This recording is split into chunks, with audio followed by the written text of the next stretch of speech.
बीते दिनों उत्तम नगर से एक मामला ऐसा सामने आया जिसके बाद जो है हिंदू संगठनों में काफी ज्यादा रोष देखा जा रहा है। बताया जा रहा है कि होली वाले दिन जो है कुछ युवकों के द्वारा तरुण को काफी ज्यादा पीटा जाता है। बताया जा रहा है कि एक 8 साल की बच्ची से जब गुब्बारे के कुछ छींटे एक मुस्लिम महिला पे पड़े, जिसके बाद जो है काफी विवाद होता है और कमरुद्दीन और उसके साथियों के द्वारा हिंदू युवक तरुण की पीट कर हत्या कर दी जाती है। इस पर ज्यादा जानकारी के लिए हमारे साथ मौजूद हैं तमाम हिंदू संगठन के कार्यकर्ता, जिनसे हम जानेंगे कि इस पूरे मामले को लेकर क्या है इनकी राय। ये थे हमारे साथ वो तमाम कार्यकर्ता जिन्होंने साफ तौर से उत्तर प्रदेश पुलिस की तरह जो कार्रवाई की मांग की है। जिस तरह से सलीम वास्तिक के अपराधियों का एनकाउंटर किया गया, ठीक उसी तरह तरुण के हथियारों का भी एनकाउंटर की मांग की जा रही है। इस तरह से लगातार मामले आ रहे हैं सामने, जहां बताया जा रहा है उत्तम नगर में गुब्बारा फेंकने के चक्कर में एक तरुण नाम के युवक की जान ले ली गई है। क्या कहेंगे इस पर? देखिए, उत्तम नगर पुलिस जो है ना वो के सोई हुई है।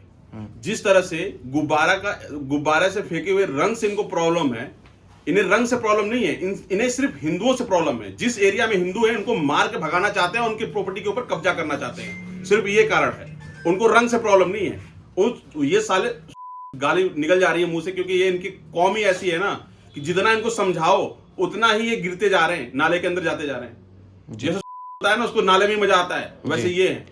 बताया जा रहा है कि विवाद 6 साल की बच्ची से शुरू हुआ, जहां पे कुछ छींटे पड़े, मामला शांत हो गया। पर तरुण जब होली खेल के आया, उसके बाद कमरुद्दीन और उसके साथियों ने लाठी डंडे तलवारों से वार किया। क्या उस दौरान जो है तमाम पड़ोसी जो हैं वो सिर्फ एक दर्शनीय बन के रह गए थे? उस पर क्या कहेंगे? भाई, हिंदू के घर के जब खुद के घर में जब पड़ती है ना, तब ये हिंदुओं को समझ में आता है कि दूसरे घर का दर्द क्या होता है। अगर इनको रंग से इतना ही प्रॉब्लम था तो ये गली में क्या लिए आए थे? ये गली के अंदर आए क्यों भाई? जहां रंग होली चल रही है, उनको तो पता है जब मस्जिदें ढक जा रही है तो इन्हें भी घर में चूड़ी पहन के बैठना चाहिए ना। बाहर क्यों आ रहे हैं? और एक छोटी सी बच्ची के द्वारा रंग फेंका गया था, वो भी उसी के परिवार के व्यक्ति के ऊपर फेंका गया था। वो गलती से वो छींटा पड़ गया उस जिहादी के ऊपर या उस जिहादन के ऊपर जी। और उसका परिणाम क्या हुआ? एक घर का जवान लड़का जब शाम को होली रंग खेल के घर आ रहा था तो उसको लाठी डंडों से मारा। जिस तरह से मार के आप सोचो कि खत्म ही कर दिया ना, क्या किया जी। उसको मारने के बाद ये वहीं तक नहीं रुके, इनके परिवार के अंदर, घर के अंदर घुस के औरतों तक को मारा है इन्होंने। और हमारी प्रशासन, दिल्ली प्रशासन हाथ पे हाथ धर के बैठी पड़ी है। जिस तरह से यूपी पुलिस काम करती है ना, एक्शन तुरंत लेती है और इनके पीछे गोली मारने का काम करती है। मैं कहूंगा ये यूपी है, ये दिल्ली है, राजधानी है देश की, और राजधानी में ऐसी चीजों को इग्नोर किया जा रहा है ना, बहुत हानिकारक है भाई, बहुत हानिकारक है जी।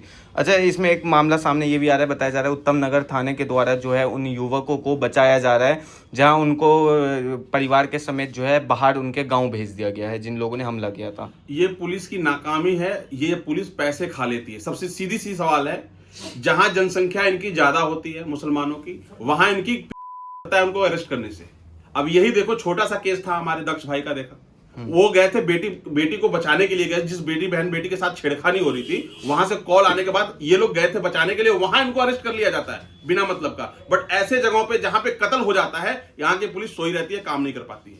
तो ऐसे जिहादियों को और ऐसे अगर छोड़ोगे आप, तो इसी तरह से हमारे भाई बहन कटते रहेंगे और मरते रहेंगे।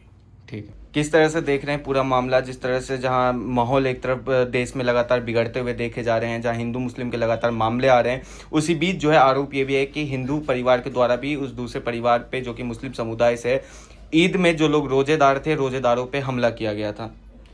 देखो, रोज ये जो बात बताते हैं ना पुलिस वाले बना के कि इनका तो काम है, जहां से ना फंडिंग मिलनी है पुलिस वालों को, उनकी तरफ की कहते हैं। भाई, हमारा जो देश है, हमारा भारत है, हमारा त्योहार जो मनते हैं ना, खुशियों से मनते हैं। और हमारा देश तो आप जानती हो कि हर त्योहार पे इतनी खुशियों से त्योहार मनाया जाता है। अब हमारा होली त्योहार है, गुलालों का त्योहार है, रंगों का त्योहार है, तो वो रंगों से मनाया जाएगा। अब इन को रंग से इतनी प्रॉब्लम है। अरे भाई, जो जिहादियों, तो आतंकवादी जो अड्डे बनाते हैं ये अपने रंग बिरंगे कर करके, उन पे भी तो रंग लगाते हैं ये, उन पे भी तो रंगों की पुताई होती है। साड़ो हरे पीले नीले लाल करते हो तो साड़ो उन्हें काला पेंट कर दो उन पे, जब इनको इतना प्रॉब्लम है। और भाई, रंग कोई गलाने की चीज है? भारत में साड़े मुट्ठी भरो, ये साड़े आज तक वो कलंक नहीं मिटा पाए 800 साल पुराना, जो बाहर से मुगल आए और बहन चौदह को इनके पूर्वजों की मतलब की खतना कर करके ना जिहादी सुअर बना दिया। इन्हें साड़ों को आज तक ये मलाल नहीं है कि हम आज तक का कौन सा कलंक लेके बैठे हैं। तो उस कलंक को नहीं मिटाना इनको। सालों को वो किताब, जो उल्टी किताब लिखी हुई है, जिसका इन्हें मीनिंग ही नहीं पता, जो सऊदी अरब की किताब है, इन्हें आज तक उसे हिंदी का मतलब ही नहीं कौन पता। सी उल्टी किताब है? इनकी कुरान है, ये पढ़ाया जाता है। मुल्ला मौलवी साढ़े उच्चे उच्चे पजामे वाले ने सिखाते हैं कानून। ये बता देते हैं कि भाई हिंदुओं को मारो, होली मनाने से तुम्हें अल्लाह थोड़ी खुश होगा। दिवाली मनाए अल्लाह इन्हें कैसे पता कि अल्लाह कैसे खुश होता है? कैसे मुलाकात करके आएंगे? 72 औरों का सपना दिखा देते हैं बच्चों को, जरा जरा से बच्चों को, छोटे छोटे बच्चों को उन्हें कट्टर बना देते हैं। और हमारे क्या है कि हमारे तो हिंदू अपने बच्चों को कहते हैं कि बच्चों स्कूल जाओ, अच्छे अच्छे अफसर बनो, और ये साले मुर्गे की दुकान पे 10-10 साल के बच्चों को बैठा के उन्हें कट्टर बनाना सिखाते हैं। तो मैं कहना चाहता हूँ जितने भी आदि कटमुल्लों को अगर ये लगता है ना कि हमारे देश में हमें रंगते प्रॉब्लम है, तो साड़ो तुम्हें दिया तो था एक टुकड़ा, वहां क्यों नहीं गए? साड़ो तुम आज तक भी हमारे देश में रह के, हमारे यहाँ रह के जगह दे रखी है और तुम हमारे ऊपर ही बम फोड़ते हो। तो मैं ये कहना चाह रहा हूँ भाई, जो भी सेकुलर की बात करता है सुधर जाओ, निसाड़े तुम्हारे भी वार करेंगे। और जितने जिहादी सपोर्ट करते हैं ना, आने वाले टाइम में इनके साड़ू के सिर पर ना गोल्ड टोपी मिलेगी जाली वाली, और इनकी काट दी जाएगी। तो मैं ये कहना चाह रहा हूँ पुलिस प्रशासन, हमारे पुलिस वाले जितने भी है वो भी हिंदू ही है, मगर उनको इस चीज से मतलब नहीं है। उन्हें इससे ये चाहिए, उन्हें बस वो ये नहीं देखते ये हिंदू है। बाहर कंट्री में चले जाओ, जितनी भी मुल्ला कंट्री है, साले ये देखते हैं सिर्फ ये मुल्ला है। अगर कोई हिंदू जाके बाहर कुछ दंगा करता है ना, या कोई बम फाड़ दे, तो उस हिंदू पे कार्रवाई होती है। तो मैं ये कहना चाहता हूं अपनी देश की सरकार से, ऐसा कानून लाओ कि इन जिहादियों पे, सालों पे कानून ऐसा हो कि ये ऐसी हरकत करने से कांपे। जैसे हमारे अभी यूपी में, उत्तर प्रदेश में सलीम वास्तिकी जी पे हमला करा था जिहादियों ने। साढ़े रमजान के महीने में क्या कहते हैं, पवित्र महीना है ये, इस महीने में इतना गंदा काम करा है। वो सच्चाई तो बता रहा था भाई। अगर आपको कुछ लगता है कि वो गलत बोल रहा है, तो सालो कोर्ट में जाके वो केस करो। हमारा इसी चीज को हमारा कोई हिंदू भाई किसी मुल्ला जिहादी की गर्दन काट देता, तो क्या कहते हैं, ये पुलिस है, प्रशासन है, कानून है, तब तो ये साले मर जाते हैं। अब वो एक मुल्ला पता नहीं कौन है, साला आतंकवादी मारा गया वो ईरान पिरान में, खमई पमई, वहां तो खुशी मनाई जा रही है, वहां की तो लेडीज नाच रही है, और यहाँ जो ये काले टेंट पहन पहन के रो रही है, इनका साला वो बाप था इनका। सोचने वाली बात है ना। मतलब हमारे देश में अभी कश्मीर में घटना हुई थी, 40 लोग कितने मारे गए थे, कितने 28 मारे गए थे दिखे, उनके लिए तो नहीं। एक मुल्ला ने ये कहा वीडियो जारी करके, इनके जितने भी सारे मुल्ला मौली बनते हैं जो ये फतवा जारी करते हैं जिहादी, एक ने भी नहीं बोला कि भाई ये गलत हुआ है।